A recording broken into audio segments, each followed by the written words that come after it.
perfect little girl who you think is just going to have this wonderful life, and now they're telling you that everything's changed.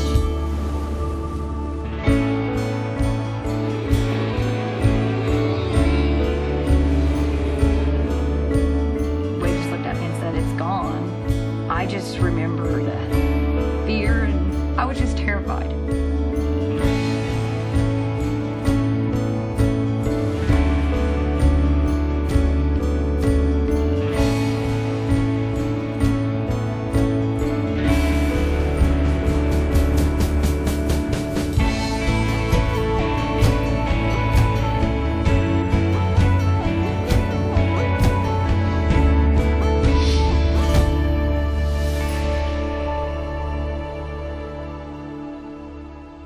My days were like sad because I couldn't do as good as all the other children could.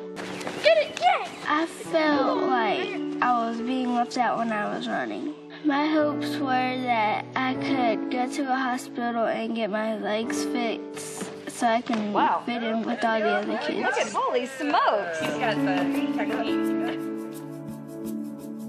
We were ecstatic to have a little girl. She was perfect. 10 fingers, 10 toes, hair like a monkey. She was our little girl, our little bundle of joy. She was born, prettiest little thing you ever saw. She was my joy. I mean, you know, she's everything.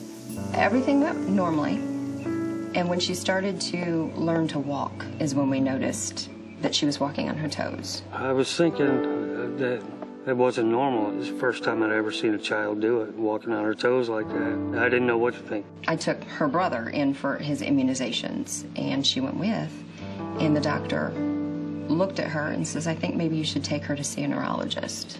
I think she might have cerebral palsy. My sister suggested Shriners Hospitals for Children, and so that's where we went. She was evaluated, and the physician came in and told us that, in fact, cerebral palsy was her diagnosis.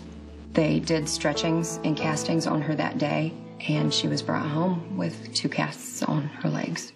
When they told us that it was cerebral palsy, I was floored. Having a nephew that has it, I saw what he went through, and I figured it'd be the same for her, and I was devastated. You know, my perfect little girl wasn't perfect. She was going to be going home with casts. She wasn't going to be able to do the things that little kids do. In my mind, cerebral palsy is a disability that wouldn't get any better. This was only going to get worse. 2 more, all right? I think we were accepting of that until the Shriners Hospital for Children came into our life. We didn't think we had options before. They gave us hope. With her condition of spastic diplegia, she has a problem with her muscles. The muscles are spastic or have some tightness to those muscles, and that interferes with her ability to walk normally. Cerebral palsy is a broad umbrella term for a lot of conditions, and there are cases that are with children who are mildly affected and some more severely affected. With children with CP or cerebral palsy, we are able to offer treatments. In previous years, those options weren't available. Now, with modern diagnostic techniques and surgical methods, we're able to offer significant treatment options that improve the quality of life and the function of these children.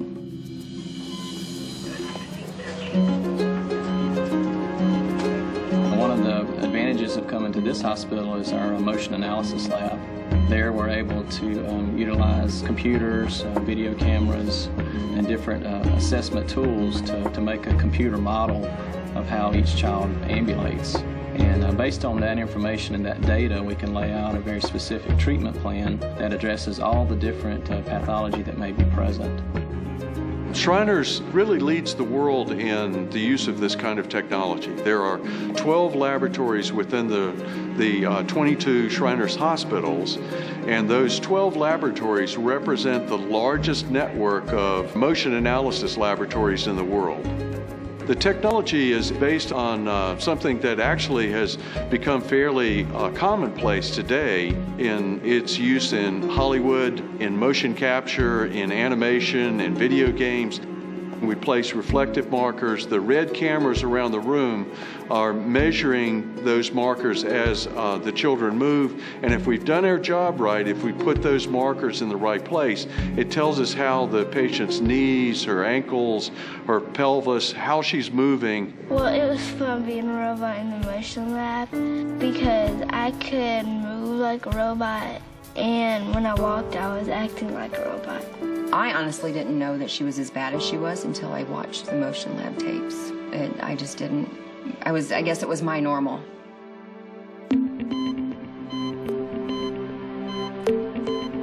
My comfort level in making surgical decisions is not there unless I have the data from the lab. We rely heavily on what the lab tells us in order to make the right treatment decisions. The muscles behind her knee were tight and pulling too hard. The muscles in her calf were tight and pulling too hard. So the goal early on in clinic was to reduce the effectiveness or the effects of this overpull of those muscles. She started young, managed conservatively, and then when she was at the right age to benefit from the quantitative analysis and the surgical intervention, that's when the surgeons intervened and performed their magic, so to speak, in the operating room. She has had an excellent result. I mean, she basically functions and acts like a normal child, and it's very difficult to see that there's any difference in her ability to ambulate and function. We do what we call medical preparation with Olivia and her mom. We always include the mothers and families. And what we do is we take Olivia through step by step what surgery is going to be like here. And we wanted Olivia to understand everything that she was going to see, feel, hear, taste, or touch during the surgical process. We have teddy bears and we have teaching puppets that we use, and we did that with Olivia to help her understand. The very unique thing about Shriners Hospital for Children is that everything is under one roof. A lot of places, prosthetics and orthotics, you have to go down the road. A lot of places, PT is somewhere else, OT is in another building. If she wasn't able to get the surgery, chances are she would have kept getting worse, getting tighter. She would have walked on her toes more and more. Her knees could have kept getting so tight to where now she's walking in what's called a crouch gait, or where her knees are just bent whenever she's trying to walk.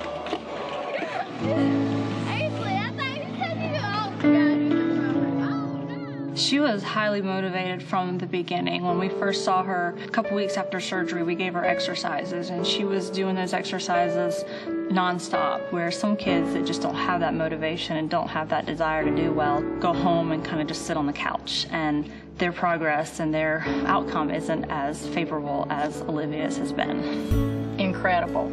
It's just an awesome feeling to be able to look at her now and know that all of that's behind her, and she has got a limitless future.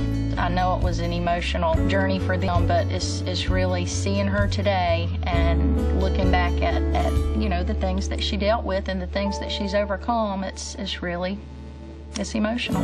On beautiful days, we usually go outside, but usually when she's away, it's really boring.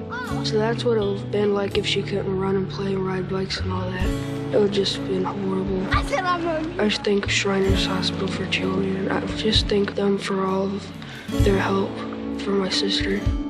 Thankfully, the future is whatever she wants it to be. Whatever she chooses to do, she has a better chance of getting there, thanks to the people at Shriners Hospital for Children. Because without the surgery, I don't know where she would have been. I want to thank them with all my heart for the work that Shriners Hospital for Children has done. They gave my daughter a normal life. It's absolutely wonderful. I can't thank them enough. I don't think there's a way that I could thank them enough.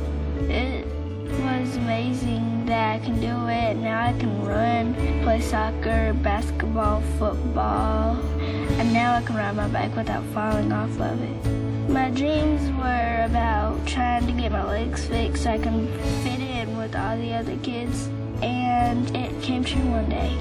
I can run, play, do whatever I want. I would say thank you for the surgery and everything that you've done.